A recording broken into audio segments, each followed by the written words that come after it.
அயனாம்சத்த பத்தி விரிவா பார்க்கும்போது, அயன சலன பாதை அப்படின்னு ஒரு விஷயம் பார்ப்போம். முக்கியமாக வட துருவ அயன சலன பாதை. வட துருவம் உங்களுக்கு தெரியும். பூமிக்கு மேல இருக்கிற நார்தர்ன் ஹெமிஸ்பியர் அத பத்தி பேசுறோம். அதுல இருக்கிற நட்சத்திரங்கள பத்தி பேசுறோம் அப்படின்னு அர்த்தம். அயனம் அப்படின்னா, இந்த சுற்றுகின்ற நகர்வு, அந்த அயனம்னு பார்த்தோம். அம்சம்னா எவ்வளோ தூரம் ஒரு வருஷத்துக்கு நகருது, அயனம்சம் அது பார்த்துட்டோம். அது என்ன சலன பாதை. பாதை தெரியும். அது என்ன சலன பாதைன்னா, இப்போ இந்த அச்சானது 23.5 என்பது நிலையாக இல்லாமல், அந்த அச்சானது தொடர்ச்சியாக ஆடிக்கிட்டே இருக்கு. குறைஞ்சுகிட்டு வருது, அப்புறம் அதிகமாகுது. அதுபோல இந்த நிலையாக இல்லாமல் ஒரு நகர்வில் இந்த அச்சு இருக்கின்ற காரணத்தால், இந்த போடுகின்ற வட்டம் பார்த்தீங்கன்னா, ஒரு நிலையான ஒரு நம்பர் கிடையாது. இன்னைய தேதிக்கு ஒரு நம்பர் வரும். இன்னும் ஒரு 100 வருஷம் கழிச்சு போட்டீங்கன்னா, அந்த நம்பர் கொஞ்சம் மாறும். ஒரு சர்க்கிள் போடுறதுக்கு எவ்வளோ வருடம் அப்படிங்கிறது வந்து கணக்கீடு பண்ணி வச்சிருக்கிறாங்க.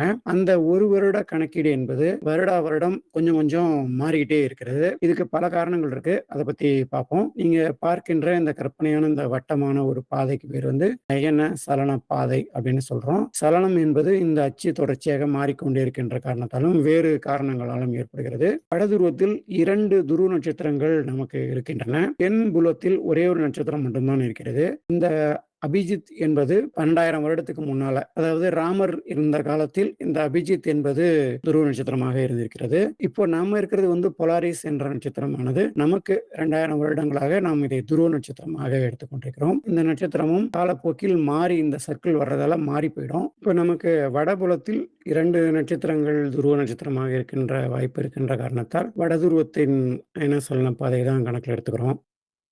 இத க்ளோஸா பாருங்க. இந்த இடத்துல வந்து இப்ப 2000 அப்படின்னு போட்டிருக்கு. இங்க வந்து 12,000ன்னு போட்டிருக்கு. அதாவது 12,000 வருஷத்துக்கு முன்னால அபிஜித்து, இப்ப நம்ம இருக்கிற வருஷத்துல இப்ப பொலாரிஸ் வந்து துருவ நட்சத்திரமாக நமக்கு இருக்கிறது. இந்த இடத்துல நீங்க இந்த பம்பரம் உதாரணத்தையும் உங்களுக்கு ஒரு தடவ காட்டுறேன். இந்த பம்பரம் சுத்துறது போல இந்த அச்சு நீங்க நகர்றதையும் நீங்க புரிஞ்சுங்க நண்பர்களே.